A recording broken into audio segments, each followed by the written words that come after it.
एक बच्चे को भी उसकी मां तभी दूध का वो प्याला देती है जब वो चिल्लाता है।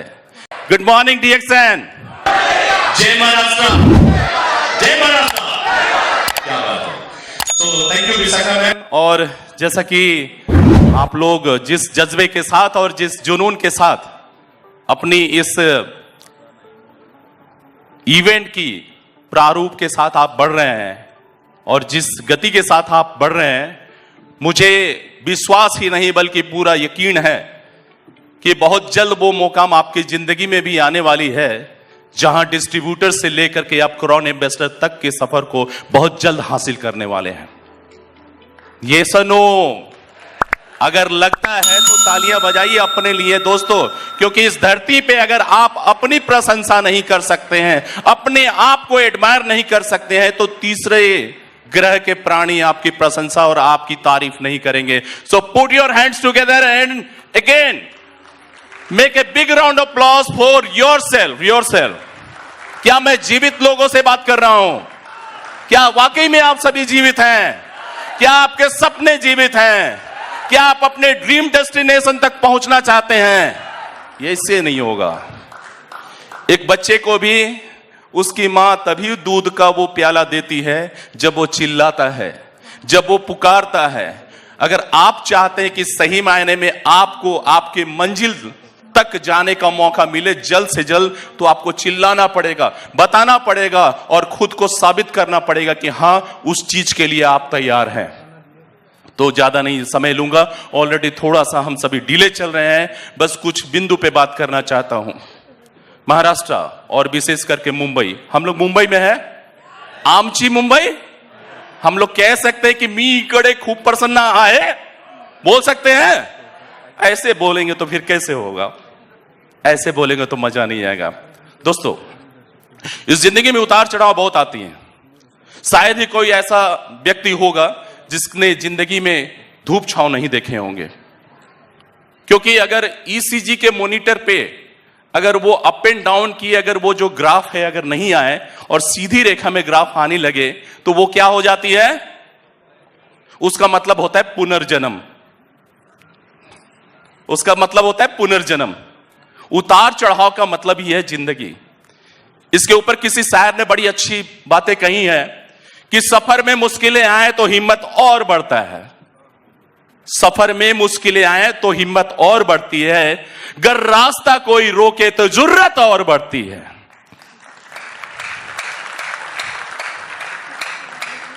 गर रास्ता कोई रोके तो जुर्रत और बढ़ती है, गर बिकने पे आ जाएं तो घट जाते हैं दाम अक्सर। ध्यान दीजिएगा, गर बिकने पे आ जाएं तो घट जाते हैं दाम अक्सर, ना बिकने पे आ जाएं तो कीमत और बढ़ती है।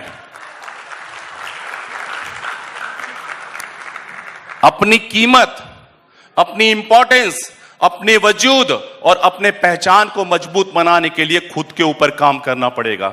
Yes yes.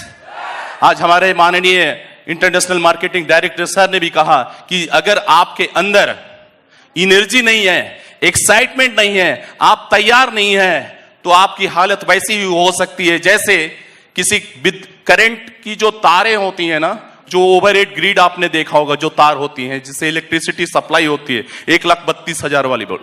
अगर उस पे करंट फ्लो ना हो, अगर उसमें एनर्जी ना हो, तो लोग उस पे धुले हुए कपड़े तक सुखाने को तैयार हो जाते हैं।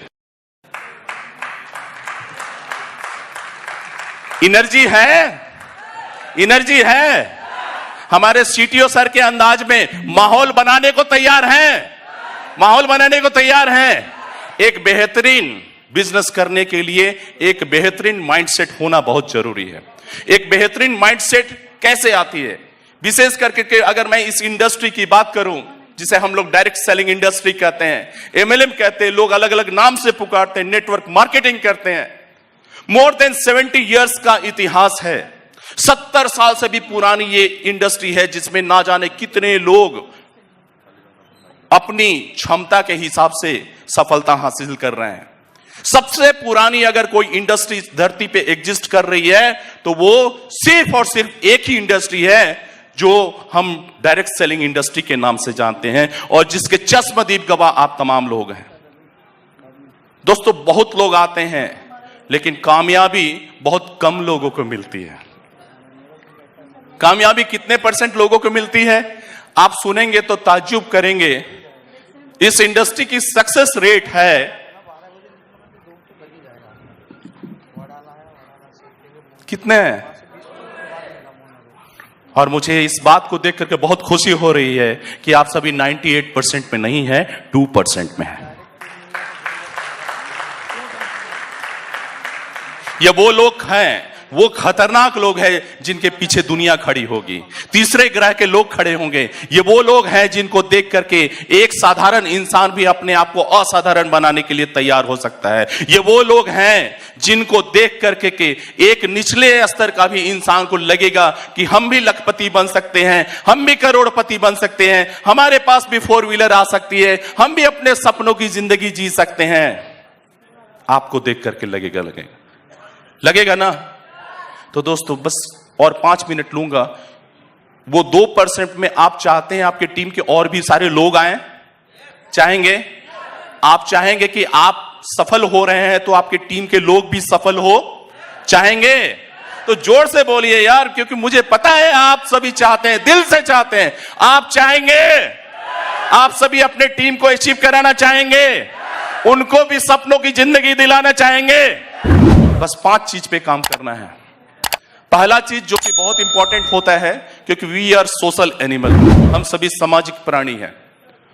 और अगर हम इस इंडस्ट्री में हैं और वाकई में इस इंडस्ट्री में बेहतर करना चाहते हैं तो पहली जो चीज है जिसको हम कहते हैं रिलेशनशिप बिल्डिंग। अगर रिलेशनशिप बिल्डिंग में अगर आप निपुण हैं, कामयाब हैं, आपका इस धरती पे कईयों दुश्मन हो सकते हैं, लेकिन हर दुश्मन की एक ख्वाहिश होती है जो पैसे से पूरी होती है। ये सुनो, तो दुश्मन को भी आप दोस्त बना सकते हैं, क्योंकि इस धरती पे एक ही बात है, एक ही चीज मैटर करती है जो भगवान के बाद दूसरा चीज जाना जाता है, जिसे पैसा चाहिए, जिसे पैसा कहते हैं। देश बड़ा ना भैया, सबसे बड़ा है रुपया। पैसा है तो सटो, नहीं तो कटो। ये धरती, ये इस कलयुग की पुकार है। तो पैसे कमाने का अगर कोई हौसला, कोई प्लेटफॉर्म अगर आपने किसी को दिया तो आपका दोस्त भी आपका दुश्मन भी आपका दोस्त बन सकता है। बन सकता है ना जी? बन सकता है ना? तो एक अच्छा रिलेशनशिप बिल्डिंग वाली माइंडसेट बनाइए। और मैं तो चाहता हूं कि आपका इस धरती पे कोई दुश्मन ना हो, क्योंकि आपने उसको पैसे कमाने का एक प्लेटफॉर्म दिया, उसको सिखाया और इस योग्य बनाया कि वो एजुकेशन कम है फिर भी, क्वालिफिकेशन कम है फिर भी, समाज के निचले स्तर से वो संबंध रखता है फिर भी, जेब में कुछ भी पैसे नहीं है फिर भी वो लखपति करोड़पति की श्रेणी में आकर के शामिल हो सकता है और कामयाब हो सकता है। क्यों?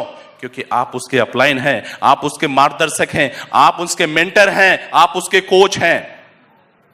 और जब आप उन्हें अच्छे तरीके से गाइड करेंगे तो वो दुश्मन कभी भी दुश्मन नहीं रहेगा, बल्कि दोस्त हो जाएगा।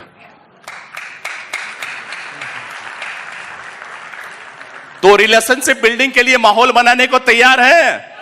सारे लोग तैयार हैं? इधर के लोग तैयार हैं? इधर के लोग तैयार हैं? तो माहौल बनाने के लिए तैयार हो जाइए। रिलेशनशिप बिल्डिंग भूल जाइए कि किसको हम मौका दें या किसको ना दें। किसी के ललाट पे नहीं लिखा होता है कि यही क्राउन एम्बेसडर बनेगा। इसलिए मौका सबको दीजिए, यानी कि प्यार सबसे कीजिए, लेकिन शादी सिर्फ, ठीक है, प्यार कर सकते हैं, आजादी है, आपने किया हुआ ही होगा, आपका अनुभव होगा, लेकिन शादी तो एक ही से होती है। तो रिलेशनशिप बिल्डिंग में आप विश्वास कीजिए। दूसरी जो चीज होती है, सेल्स एंड मार्केटिंग पे फोकस कीजिए। सर, आप अपने आप को इस काबिल बनाइए कि आप कहीं भी जाएं आपकी इज्जत हो। इज्जत किन चीजों से होती है? या फिर ये कह ले कि ये जो जुबान है या तो प्यार देती है या तिरस्कार देती है। ये जुबान है जो या तो आपको स्वागत करेगी या फिर आपका डिपर्चर करेगी। ये प्यार है जो गिले सिकवे भुला देती है, और यही शब्द और जुबान है जो गोली भी चलवा देती है। तो जुबान पे काम कर लेंगे, अच्छा हम कर सकेंगे। तो सेल्स एंड मार्केटिंग पे फोकस कीजिए, क्योंकि हमारी जितनी भी कोशिशें होती हैं वो एजुकेशन के ऊपर होती है कि हम लोगों को एजुकेट करें, ताकि अलग अलग जो लोग हैं जिनके पास अलग अलग तालीम है वो हमारे इंडस्ट्री और सिस्टम के मुताबिक तैयार हो जाएं। सो एजुकेशन के ऊपर फोकस करें, हर एजुकेशन में आप शामिल हो, अपने लोगों को शामिल कीजिए। और एजुकेशन याद रखें कभी भी पूरा नहीं होता, हमेशा उसके अंदर कमियां रहती है। तो हर दिन एक नई शुरुआत होती है, हर दिन एक अच्छी तैयारी होती है। तो जितनी भी हमारी वर्चुअल सेशंस है, जितनी भी फिजिकल इवेंट्स है, ज्यादा से ज्यादा शामिल होइए और ज्यादा से ज्यादा लोगों को शामिल कीजिए। इसके बाद जिस चीज की मैं बात करूंगा वो ये है, ये आज का जो संसार है सोशल मीडिया के ऊपर आधारित है। आपके पास फेसबुक है, आपके पास इंस्टाग्राम है, आपके पास व्हाट्सएप है, ये क्या है? सारे सोशल मीडिया के अलग अलग प्लेटफॉर्म है। अगर आप यहां पे मौजूद है यानी कि आप दुनिया में मौजूद है। हेलो, अगर आप यहां पे मौजूद है यानी आप दुनिया में मौजूद है, तो इस प्लेटफॉर्म का बेहतर से बेहतर इस्तेमाल करें। हमारे IMD सर ने भी कहा सोशल मीडिया और डिजिटल प्लेटफॉर्म के ऊपर बहुत बेहतर काम हो रहा है, तो उसके साथ जुड़ने के लिए अपनी बुनियादी तैयारी कर लीजिए। कर सकते हैं ना? अपने आप को उस प्लेटफॉर्म पे रखिए, चीजों को प्रमोट कीजिए, लोगों को दिखाइए कि हमारे पास ये सारा सिस्टम है, हमारा पास वो पावरफुल सिस्टम है जो वर्ल्ड वाइड लेवल पे मौजूद है। हमारे पास वो पावरफुल सिस्टम है जहां एक से बढ़कर के एक सुंदर प्रोडक्ट है। दुनिया को बताइए, क्योंकि बोलने से बात बनती है, बोलने से बात बनती है, बातचीत से बात सुलझती है। इसलिए बताइए लोगों को, क्योंकि आप फिजिकली बहुत ज्यादा लोगों से हो सकता है ना कनेक्ट हो, लेकिन सोशल मीडिया पे आ जाए तो बहुत कुछ हो सकता है। लास्ट बट नॉट लिस्ट, मैं अपने शब्दों को विराम दूंगा। एक अनुरोध आपसे करूंगा कि बिजनेस में एथिक्स नहीं है तो वो बिजनेस नहीं है, वो बिजनेस लंबा नहीं है। इसलिए अगर हम इस इंडस्ट्री में कामयाब होना चाहते हैं, अपने लोगों को कामयाब करना चाहते हैं, तो एथिक्स के ऊपर जरूर काम कीजिए। जो जिसका हक है उसे जरूर दीजिए। किसी के साथ फ्रॉड मत कीजिए, किसी को मिसलीड मत कीजिए, किसी को गाइड मत कीजिए। थोड़ी सी एक कड़वी बात कहना चाहूंगा, कई बार ऐसा होता है कि हम अपने अपलाइन को थोड़ा सा खटास आ जाती है, आती है ना जी, बी प्रैक्टिकल, होता है ना, कभी कभी अपलाइन के प्रति खटास आ जाती है। मैं कहता हूं अपलाइन का चेहरा जैसा भी हो, मैं कहता हूं कि आपके अंदर खटास भी हो, लेकिन ये वही अपलाइन है जिन्होंने आपको एक बेहतर प्लेटफॉर्म दिया, ये सुनो, जिन्होंने आपको करोड़पति और अरबपति बनने का मौका दिया, ये सुनो, जिन्होंने इज्जत की जिंदगी जीने का एक प्लेटफॉर्म आपको दिया, ये सुनो। तो दोस्तों, आप चाहे या ना चाहे उनका आभार तो प्रकट कर सकते हैं, की वजह से आप आज इस सिस्टम का हिस्सा हो और आप आने वाले समय में करोड़पति बनना चाहते हैं। इधर के लोगों की बैटरी थोड़ी डाउन हो रही है, क्या मैं सही हूं क्या? Thank you. और ज्यादा समय नहीं लेंगे, बस अपनी बातों को यहीं विराम दूंगा। ये जो कुछ एलिमेंट्स की मैंने बातों की, घर जाकर के विचार जरूर कीजिएगा, क्योंकि हमारा विचार जो है हमारे व्यापार को प्रभावित करता है। और हमें यहाँ पे कुछ नहीं चाहिए, सिर्फ व्यापार चाहिए। और मैं आप लोगों की हौसले जज्बे की तारीफ करता हूँ, साथ ही साथ ये उम्मीद करता हूँ कि आने वाले क्वार्टर्स में यहाँ का बिजनेस जो है कम से कम डबल हो जाए। ये सनो करेंगे, तैयारी है, माहौल बना लिए हैं, यस, तैयार हैं। Thank you all of you.